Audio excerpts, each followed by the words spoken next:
Yeah, we actually just funded a company's Silver Phase 2 contract. They just kicked it off this week, and we funded the first receivable on that. Um, and we funded a couple Silver Phase 3s contracts. For us, it's just a government contract. We financed OTA contracts previously.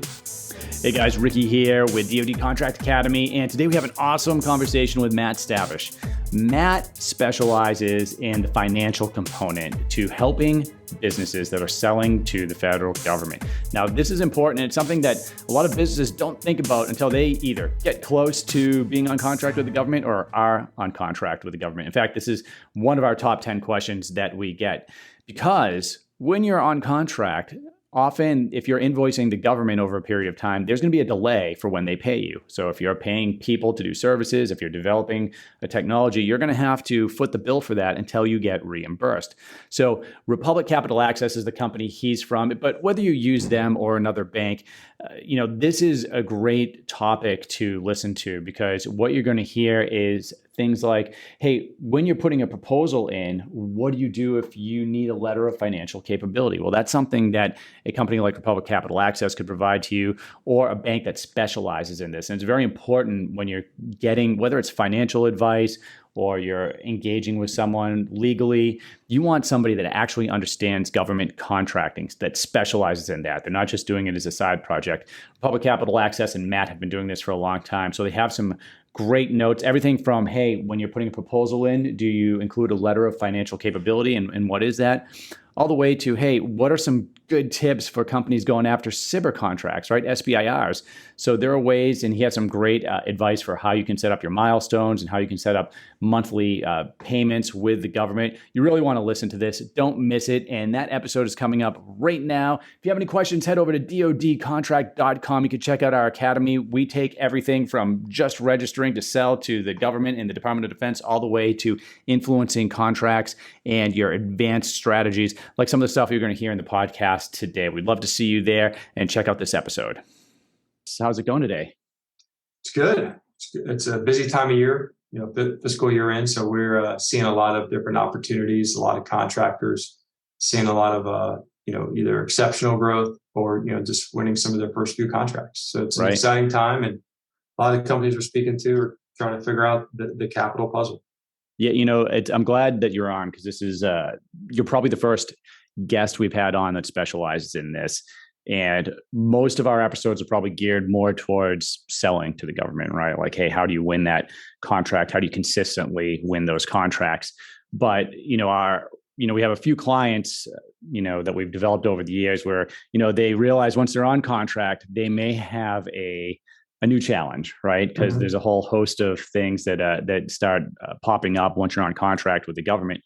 One of those is funding, right? So depending on when the government's going to reimburse you for the contract, depending on how big that contract is, a small business may need to go out and find funding. So I thought that maybe we could start with a little bit about you. I know we kind of went back and forth at the beginning, talked about our backgrounds, but tell us a little bit about yourself and where you're from, and then let's jump into Republic and what you guys specialize in. Sure. So I've been with Republic for almost 8 years. So I've been in the specialty financing space for a majority of my professional career. Located in Northern Virginia, so kind of at the hub of GovCon. We make our way out to all the big conferences, but based in the Northern Virginia area. The firm itself, we've been around since 2009. We financed over 1,200 contractors and 4,000 unique contracts. Okay. Member of the DoD Trusted Capital Marketplace. And all of our clients have a federal presence, either as a prime contractor or subcontractor. So a lot of folks get started as a sub, especially in the services space from what we see. But they all have a presence in the federal market. Our staff speaks in FAR language, and we understand the long acronym-based sentences that government contractors are used to talking about their business. Oh yeah, no, that's That is a challenge. Whenever I'm around my wife and I have someone from work on the phone or in the room, she doesn't even want to be near us because she can only understand about 10% of what's going on. So specifically to federal contracting, obviously we focus mainly on the defense sector, but we have clients that are selling to all the agencies. Maybe you could walk us through what a typical small business would encounter when they would need your services. Sure. First and foremost, we get brought in a lot is providing letters of financial capability. Sometimes access to capital and financing can be a discriminating factor in the RFP process. So we're brought in a lot of times to provide, and sometimes in the RFP itself will state that the contractor needs to have financial capability of a certain number. Yep. We do a lot of those letters. There's no obligation or cost for it. In the fourth calendar quarter of last year, our letters won a little over $900 million of contracts for three different contractors. That's great. We had a company a couple of weeks ago. They found out they're a successful bidder on a services contract. We gave them a letter for $6 million in January, and they won a little shy of $250 million contract over 5 years. So up front, we'd like to talk to folks when you're on that front end and you're really in the, RFI, RFP phase, and you may think that putting in a letter of financial capability would be a positive thing for the outcome, or it may be a mandate in the RFP. And we cite the FAR clauses that would show that, it should be an acceptable format. So I think kind of at the front end, it's just something for everyone to keep in the back of your mind of, if this is, especially services, because the government's really concerned about payroll. Sure. But do I need to have access to capital, and what would that look like even pre-award?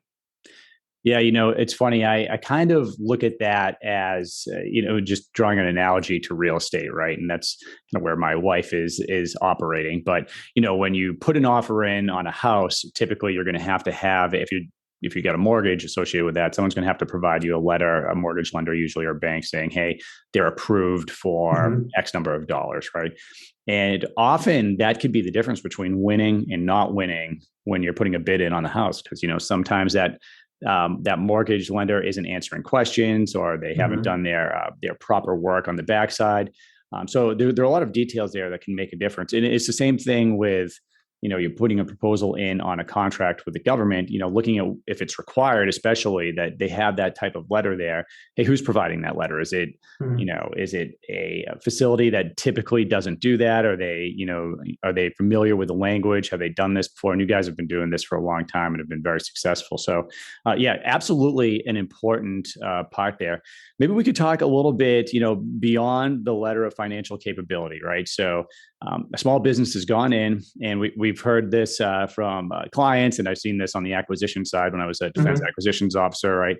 Sometimes a business is surprised to find out that they don't get paid immediately from the government, right? Yeah. So just like it takes a long time typically to put a company on contract for just about every government agency, there's a cycle as far as reimbursing a company for the work that they're doing, and there's a process for that. Maybe you could tell me a little bit about how the funding comes to play for a business that is on contract with the government. Certainly. So at the baseline, we think that all contractors should have some AR-based financing capability. So can you turn outstanding receivables into cash to accelerate that cash flow to make a payroll, pay a lease, or whatever it may be? And that's typically provided through the banks. And there's a lot of banks that really understand GovCon, especially in this market. And nationally, there's some very strong ones too. But you need a baseline of an AR financing facility. So, we like to talk to folks, in timelines. And it's very simple. Contract starts on October 1st, and you're going to bill on November 1st. And then you're going to get paid on December 1st. So that's, 60 days from start to payment, and let's say 30 days. And then where are the, payouts that you need to come up with to get to initially invoice generation, right? So pre-receivable. And how does that look? Is it payroll? Do you have the money to make the payroll without borrowing money from a firm like us or a bank? Will your bank allow you to borrow pre-receivable? Those are good questions to ask, because that's typically a harder product to obtain at a bank. Once you get to the build receivable, that's where you get build receivables financing. For the product folks, pre-receivable financing looks like purchase order financing. You may need a letter of credit to get a vendor to ship a product.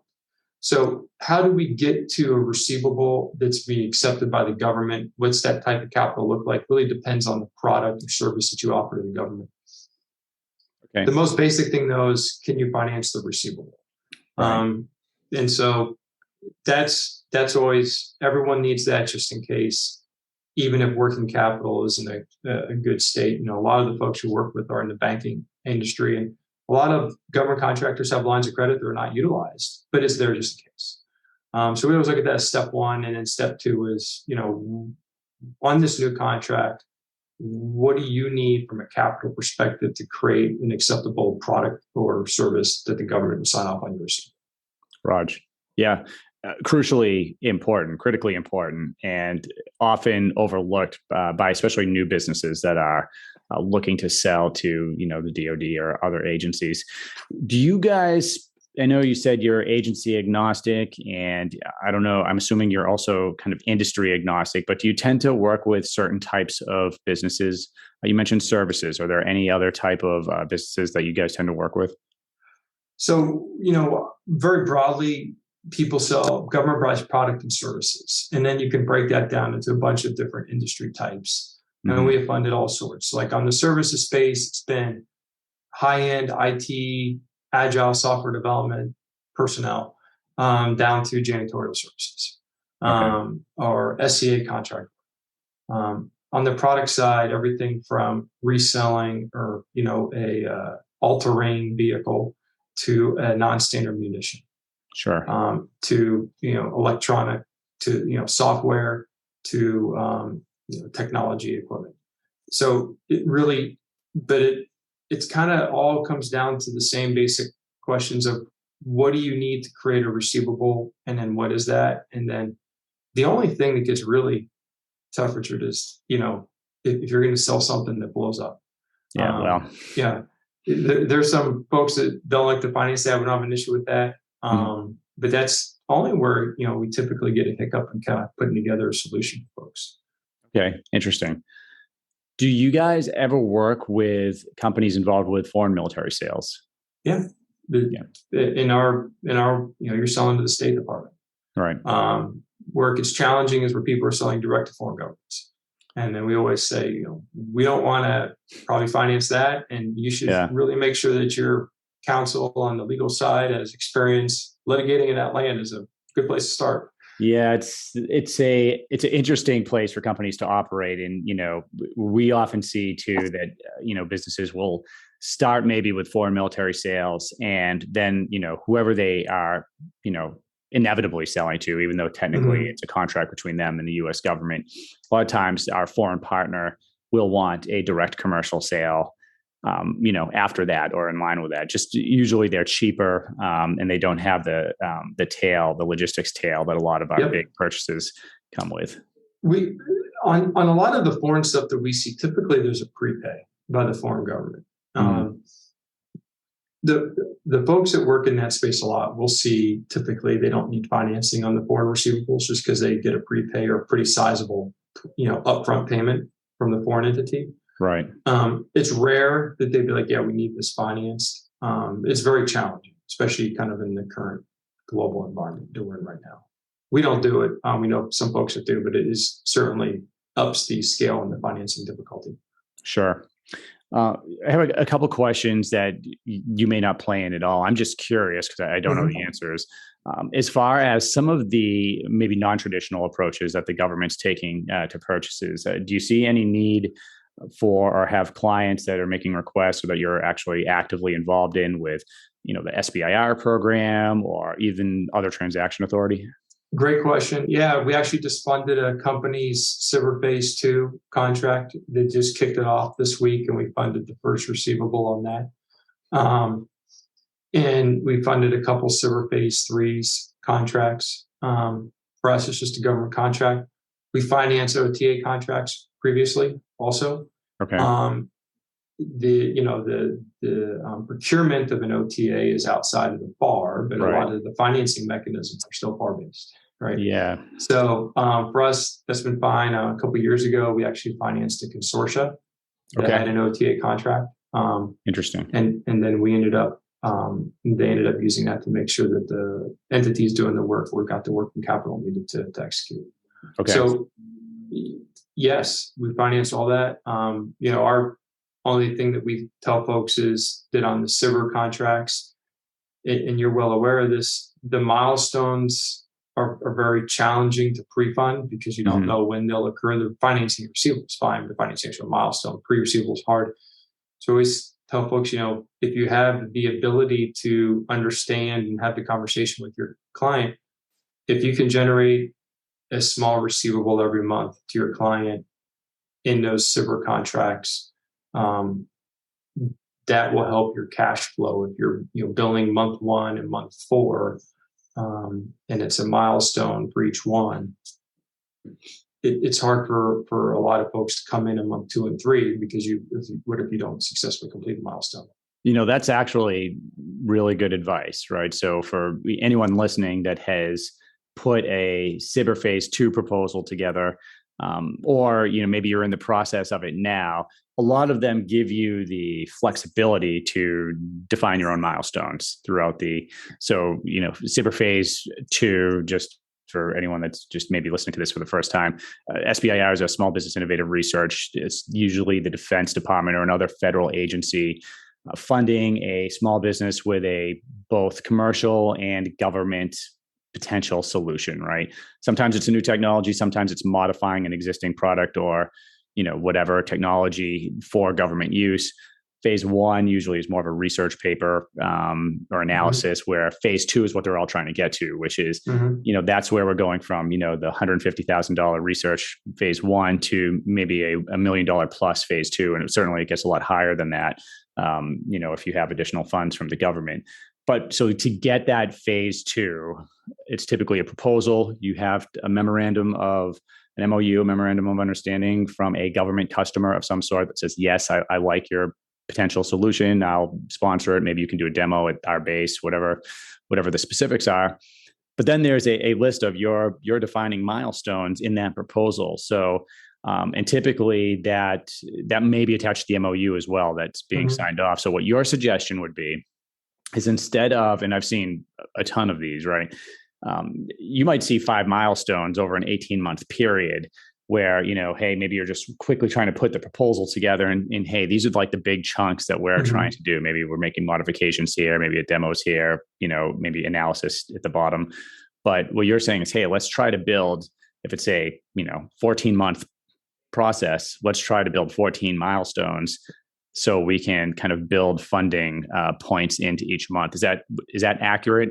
So it really depends. And, Kayla, I've never written a SBIR one, but just from a capital cash flow perspective, let's say you have $1 million SBIR over 10 months, just as an example. And your payroll every month is $30K a month for 10 months. Try to get a $30K FFP for fixed price milestone every month that covers your payroll. Yeah. And then you have your big milestones. When we deliver the acceptable product, I get to bill for $100K. That's great. Try to get something in there that's firm fixed price or tied to labor, because typically the firms that are getting SBIR Phase 2, some are very well capitalized with other cash flows and whatnot, but some are not. Right. And so try to work with your government official in a manner that there's going to be either a very easy to accomplish milestone or a very small FFP component that, hey, I've had these folks do these work and I need to generate a receivable of some sort. Yeah.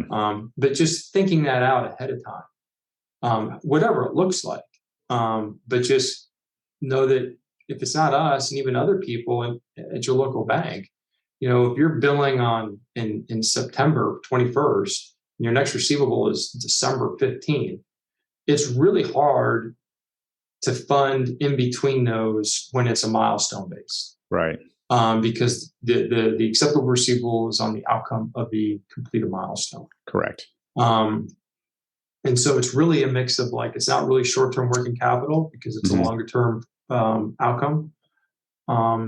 So it's just things that people should think about ahead of time. We have a couple clients on SBIRs, and they are real good on, they try to get a big milestone right up front, give some Hmm. cash flow, then they kind of model it out. Another client, they try to do a little bit chunks every month. But it's really just things to think about. It's not a guaranteed outcome that you're going to always hit it. It's not a guaranteed outcome that can be funded. It just makes it generally a little bit easier. Interesting. So I have one final question, and then maybe any thoughts you have that you want to give to the audience as we're kind of moving on. But have you had a client on contract with the government that experienced a termination for convenience, and then had to go through a little bit of a process there? What are your thoughts on that topic, and kind of moving through the financial play there? Sure. So very generally, not being an attorney, we always tell people, engage a GovCon attorney, like GovCon attorney, not an attorney that does GovCon, Right. because that will be very helpful to you. Mm-hmm. There's some CPA firms also that we know that are GovCon CPA firms and have a lot of expertise in working on T4C stuff. Generally, in the financing space, you'll generate an invoice for the termination convenience for funds that you're owed. That's not something that most folks will finance. We won't finance it. Okay. Because it takes a long time to get paid back, right? Yeah. So typically, you can get financing on the receivables that you do. Your typical, I would do bill at the end of the month or T&M or FFP or cost plus, whatever it may be, and Right. then those get paid normally. But that last T4C kind of invoice, we won't fund. And I don't think it's a good idea for folks to fund it, because typically in finance, if it goes out 90 days, that's a problem. And typically those take a lot longer than 90 days from what I've heard. Okay. From a funding to get paid back perspective. And I guess there's some negotiation involved too, and what that final number would be. Sure. So generally, we've seen it. We don't fund it. I think people should always just engage folks that really know that space really well. And from what I've seen, a good GovCon attorney and a good GovCon CPA that's been through that process before can expedite when that payment gets to you. But I don't think it's a swift resolution. All right, good. No, I was curious, if you guys funded any of that, and what your thoughts are. I agree with everything you said. Termination for convenience. So for those that don't know, the government's the 800-pound gorilla in the room, so they can terminate any contract. Although government contracts tend to be very stable, they can cancel a contract for any reason. But you're not left holding the bag. So, and you can talk to an attorney. We've had some consulting services too, where we have contracting officers where we'll generate the response. I guess my point would be, a company, a small business, if a contract is canceled, you're not left necessarily without any funding. In fact, our last client, I think she ended up with about 90% of the total contract value, even though they didn't perform the work. So, but you definitely want to talk to some experts, and there are plenty of people out there. But you're right, don't talk to someone that does it as a side gig. If you're talking to a lawyer, make sure that's their focus and that's their specialty, or maybe a former contracting officer or something like that. So, excellent. So those are my main questions. This is really good and extremely helpful, because, I always say for me, it's kind of fun, the hunt of going on contracts, with whether it's the Department of Defense or another agency, and developing the relationships and winning your proposal. If that's if you had a public, a public solicitation that was competed. But the real work starts once you're on contract with the government, because that's where you really start, especially if you have maybe a multi-year contract and you have a whole host of questions. And this is a big one. This is one of the biggest ones when you first go on contract is, hey, how am I going to fund everything while we're waiting to get paid from the government? Government's usually pretty good about paying, but there is a delay there. And you have to be prepared for that. So it sounds like you and Republic provide that service very well. And it's something that, I think a lot of people listening to this could potentially be interested in. Maybe you could tell us, hey, how can they contact you, and maybe some parting thoughts? Sure. So start parting thoughts first. So the financing finish line, getting your financing set up, either at a bank or with us or whoever, we want to all walk across that finish line. So what does that mean? That means that if you think that you're going to need money for payroll in 30 days, now's exactly when you should start getting everything set up. Don't wait till 2 weeks out or a week out. We've all funded people in under 10 days, and that's a nice success story, but it's super stressful for the company and for us for that matter. So plan ahead. If your banker or we will have conversations with people pre-award. Hey, I may win this. If I win this, I'll need X. What can we do before the award? Because then it'll be really busy to get this set up so that if we win, we turn it on. But if we don't, that's okay. And that's fine. That's something that we do a lot, especially this time of year. But it's getting us ahead of the curve is from the company's not just worrying about getting financing once you get the award. You're recruiting, you're hiring, rebadging. There's a lot of stuff that's going on. And this is just now another thing. So we all want to get ahead, have conversations with your financial source like, hey, I'm looking at this. We're going to go from $1 million in revenue to $4 million. Can you fund that? How would that look? Is that something that you can do? Can't do? Let's talk about that. What are the options? How do we do that? Those are all things that you should have regular conversations with your financing source, banker or someone like me, just to keep everything moving. And then that will help you identify and look around the curve if there's any pitfalls. The last thing is, with regards to, the government is the most detail-oriented customer ever. And federal acquisition regulation is really thick. Yeah. Is you want to work with folks that have worked in the space before. There is some language in the FAR, which Federal Assignment of Claims Act, FACAs, and you want to make sure they know exactly what all that stuff means and that they speak FAR, they follow the FAR, do assignments of claims, that sort of thing. We think that's a really good way to kind of go about stuff and working with the government.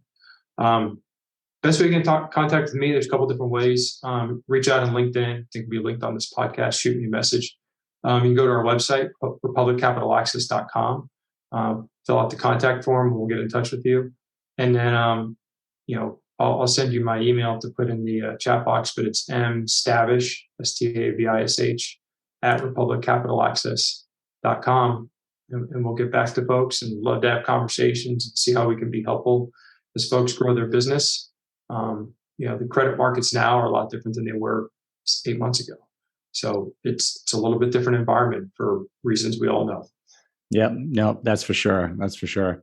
Well, hey, Matt, we really appreciate you taking the time to come on here and talk about your specialty, something that I think every small business owner hopes to have this problem, right? As we move forward and win contracts. So that's great. We're going to put everything in the show notes as far as how to contact you as well.